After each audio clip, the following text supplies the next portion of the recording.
You're listening to Catholic Sprouts, the daily podcast for Catholic kids that strives to plant seeds of faith.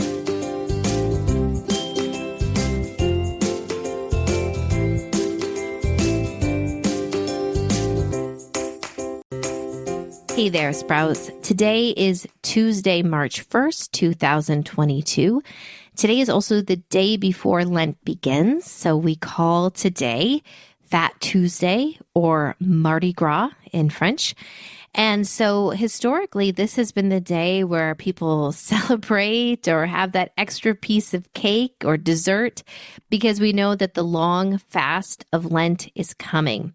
And so I encourage you to celebrate a little today before we enter into Lent. And also, even more importantly than that, spend some time today really evaluating and praying what God is calling you to do during Lent. Last week, we talked about fasting, about giving up some sort of pleasurable thing, whether it's food or entertainment.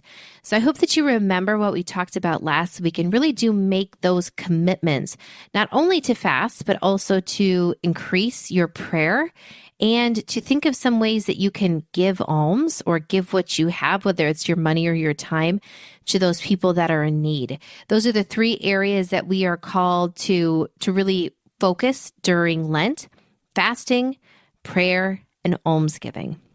Now, this week on the Catholic Sprouts podcast, we are starting our series on the 7 deadly sins, and we are talking about anger. Yesterday, we talked about how anger can actually be good sometimes. If we're responding to something really terrible happening in the world, or someone insulting God, or hurting a person, those are all bad things, and we should have a reaction of anger. However, when that anger becomes bigger than it should, when it lasts a long time, or when we start to just feel hatred toward a person or a group of people that's not even caused by something, then we have crossed over into sin. And so when you think about hatred, the image that Fulton Sheen uses in his book, Victory Over Vice, is he uses the image of a clenched fist. A clenched fist. When we meet someone, oftentimes, right, we extend our hand to them open for a handshake or even a hug. But when we feel angry, we have clenched our fist. And instead of opening ourselves up to that person and welcoming them with an open hand, we are focused on ourselves. We are curled in upon ourselves. And what are we doing? We're looking for other faults in this person so that we have a reason to attack them. Venerable Fulton Sheen says that the only way that we can conquer hatred in our world, and there's so much hatred in our world, is if we allow love and mercy to smother it. If we allow love and mercy to smother hatred. Now, this is what Jesus spoke about in the gospel over and over again. He told us it's not good enough just to love the people that love you, to love your family members. We also need to love our enemies. If someone hates us, we should respond with love. If someone slaps us on one cheek, we should turn the other cheek. If someone forces us to give them our cloak or our coat, we should offer them our other clothing as well, right? We should give.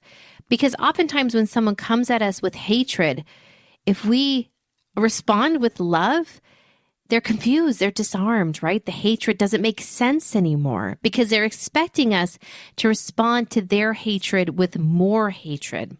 And that is what happens in the world, right? A small grudge turns to a big grudge and a big fight because we just keep getting madder and madder. But we need to remember that hate is what led to the cross. Hate is what led to the cross. The Jewish leaders hated Christ, and that is why he was nailed to the cross. But what happened on the cross? Did Jesus fight back? Did he yell and kick? No.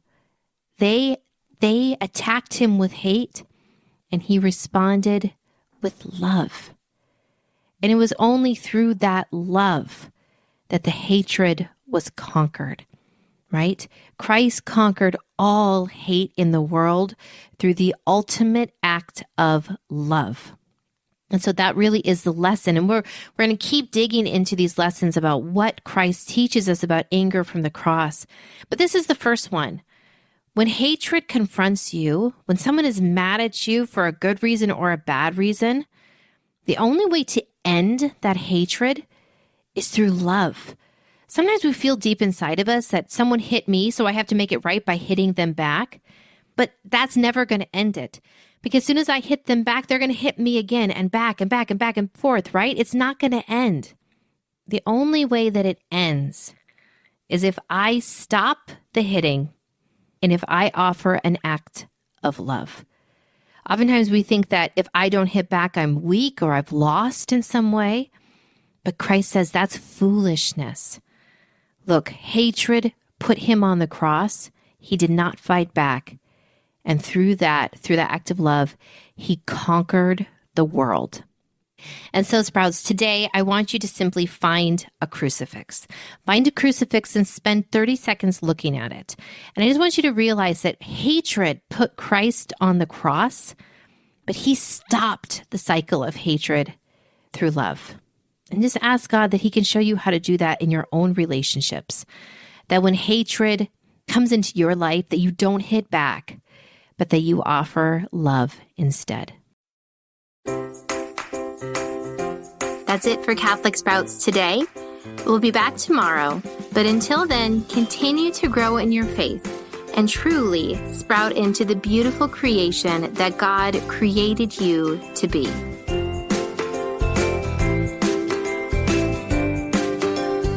Just one more thing. This is your invitation to come and join us for Lent inside the Amen app from the Augustine Institute. In there, you will find a recorded version of the Jesus Tree. Our very, very popular Lenten devotional is based on the Gospel of Matthew, and the recorded version will take you day by day through the entire Gospel so that you can truly walk from the cradle to the grave to the resurrection with Christ this Easter season. The Amen app is 100% free. You can find it in the App Store or on Google Play, 100% free. Simply look for the Jesus Tree and get started. There is a separate devotional for each day of Lent. This is what my family will be using, and it would be such an honor if your family or your classroom would join us. You can find the direct link to download the Amen app from the Augustine Institute in the notes for this podcast episode.